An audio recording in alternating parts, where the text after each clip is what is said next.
Hi, everyone. Welcome to our vote yes for fair tax presentation. What I'm going to ask is if all of you can just mute, and if you have any questions, please put it in the chat. And then at the end of the presentation, we'll do a Q&A, and you can ask your questions then. But we generally like it in the chat. So let me just share my screen so you can see my presentation. Share.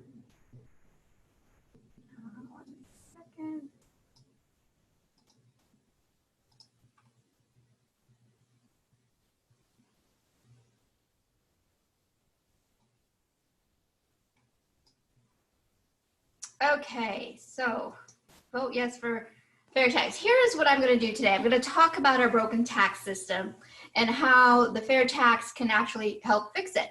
As I said, we'll do Q&A afterwards, and then also talk a little bit about how you all can get involved in our campaign. A little bit about us. We are the Vote Yes for Fair Tax ballot committee. We are a group of coalitions doing presentations like this, doing phone banking, working directly with people all over Illinois and informing them and educating them about the fair tax amendment that's on the ballot on November 3rd, which, by the way, is 3 weeks from today. But as we know, during the pandemic, every day is election day because you can start voting now if you have your mail, if you're doing mail by vote by mail ballots. So before I get started, I'm going to just play this video for you, which explains the fair tax in like a minute. Illinois' old way of taxing income is unfair and inadequate. Most other states and the federal government have a fair tax system. Because we don't, working people now pay almost double what wealthy people pay in taxes as a share of their income. That's wrong. And it doesn't raise enough revenue, forcing cuts to schools, public safety, and jobs, while pushing property taxes up. But this November, we can turn the page on the broken old way when we vote yes for fair tax.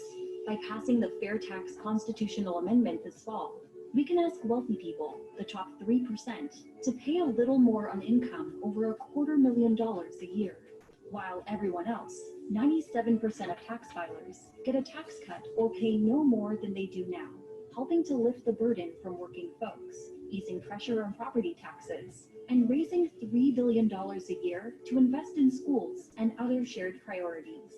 The old way is broken. Let's turn the page to a better future and vote yes for fair tax. All right, so what's wrong with our current tax system?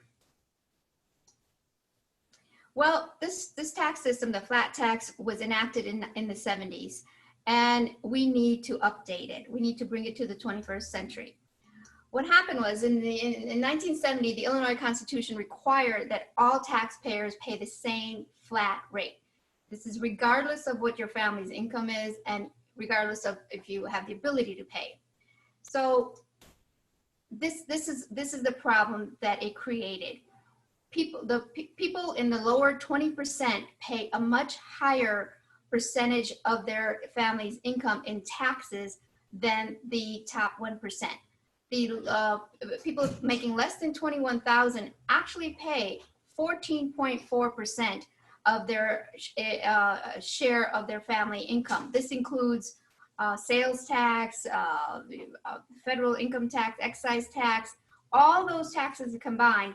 They pay 14.4% a share of their family's income, whereas the top 1%, these are people that make over $500,000, pay 7.4%. Now this is just unfair. So this makes Illinois the 8th most regressive taxing state in the nation. This means that Illinois is the 8th most unfair taxing station in the nation. And this is written into the Constitution. So in Illinois, in order to change the flat tax to a more progressive tax, we have to add an amendment, and that's what's on the ballot on November 3rd. The Fair Tax Amendment can change all of that and making sure that the wealthy pay their fair share. So what happens is when we don't have enough, if we don't generate enough revenue, a lot of our public services are cut. Mental health treatment facilities, healthcare providers are struggling to serve their patients. There's over 40,000 low-income children who cannot receive childcare, and over 7,500 higher education jobs were lost. So when our tax system fails to properly pay education, we have to rely on things like the property tax. In Illinois, only 24.86% of the public education budget comes from the state tax system, whereas the national average is 46.50. This is double. This is double that most states pay for public education. We only pay about half of that. So what happens when we don't have enough money from our state income tax to pay for education? Local governments have to turn to other sources, and generally that's property taxes. So this results in actually increasing higher property taxes for everyone, but particularly the middle class families that really suffer the most from higher property taxes. So what is the fair tax then? Well, fair tax means that higher rates pay higher income. Higher rates for people with higher income, and lower rates for middle and lower incomes. The majority of states in the U.S. use a fair tax system. The federal government uses a progressive tax system. Illinois is only one of 4 states that mandates a flat tax in our state constitution. There's about 8 altogether who use a flat tax, but we are only one of 4 that actually has it in our constitution that we should use a flat tax for our state income tax. Now, again, back to why we have this on the ballot. We need an amendment to change that from a flat tax to a progressive tax. So what the fair tax amendment does is 97% of taxpayers will actually get a tax cut or pay, 97% of taxpayers will either get a tax cut or pay no more than they're currently paying. This will increase the money for schools and healthcare, and it'll ease the burden on working families. So again, 97% of people living in Illinois will get a tax cut or pay no more than they do now. Only people making over $250,000 a year will pay more. These are the rates that the General Assembly has already adopted. Should the fair tax amendment pass, these are the rates that will go into effect in January 2021. So if you look here, you can see that the marginal rates are, if you go from 0 to 10,000, you'll pay 4.75. From 10 to 100,000, it'll be 4.90, sorry. And from 100,000 to 250,000, it stays at where it is now, 4.95. That's what the flat tax is right now. But once you start making over 250,000, it will go up to 7.75. Now, take for instance, if you make 260,000, well, it's only from 250 to 260 that you'll make 7.75. The first 250 will have these rates. So it's not the entire amount. It's just up to anything above 250 to 260 that you'll be paying a higher rate. So the other thing that the fair tax reform will do is it'll expand the property tax credit from 5 to 6%. And also it'll implement a child tax credit of up to $100 per child.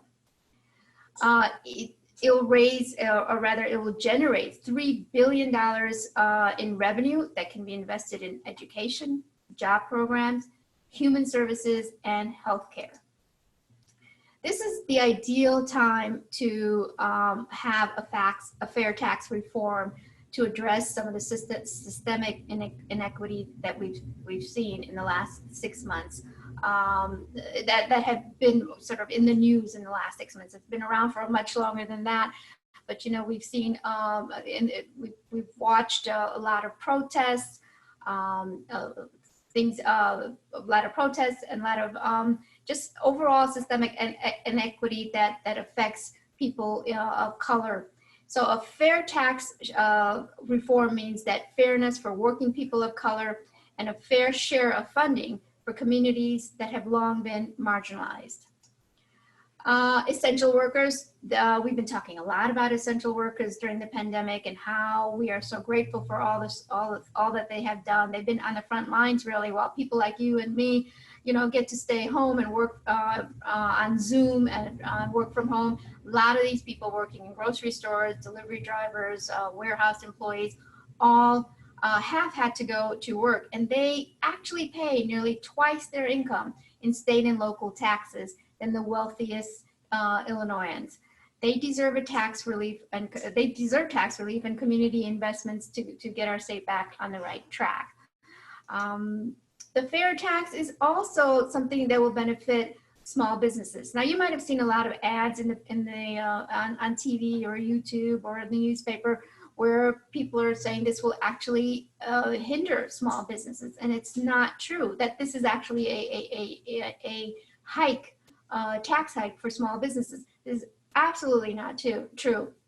The fair tax actually cuts taxes for businesses and small farmers making less than $250,000 a year in profit. So this is profit, net profit. This means after they deduct their expenses, and what's left over, if it's more than $250,000, is what they'll be paying the higher rate. But anything less than $250,000, they pay 4.95 or less.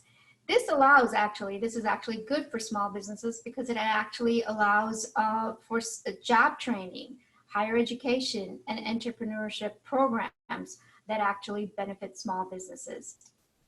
And you might have seen a lot of ads from the opposition about how this affects older people. Well, that this is somehow that the state will tax retirement income. The fair tax has absolutely nothing to do with taxing retirement income, and it does not allow the state to tax retirement income, nor does it make it easier for the state to do so.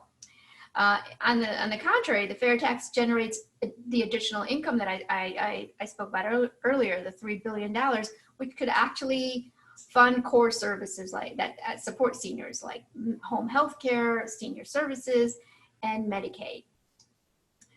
This is what the a proposed amendment actually looks like on the ballot. It doesn't have the word fair tax, but this is the language, so please look for this and make sure that you vote yes on the ballot. So how do we pass the fair tax? Well, I'm going to put all of this in the chat, and of course I can send it off to Chrissy as well. If you could go on our website and pledge to vote for the fair tax here. This is just your commitment to vote for the fair tax on the ballot. This is just a pledge. We have a couple of ways how you can be involved. You can download the Outvote app and use our campaign code 831970. This allows you to connect with people directly from your phone to your network and send them a scripted text on how and why to vote for the fair tax. We have all of that ready. All you have to do is send it to your network. You can volunteer, have a house party. This is a virtual house party where you get together and you make phone calls to people to vote for fair tax. You can write a letter to the editor. All of this, by the way, is on our website, and you can get all this information directly from our website. We do presentations like this. We've been doing 3 or 4 a day, and we'd love it if you had other networks that you belong to who would like to have us make a presentation like this so they can be more informed. And of course, you can spread the word on social media by your Facebook account, Twitter, and to spread the word about why they should vote for fair tax. So vote, make a plan, vote early, and vote yes for fair tax.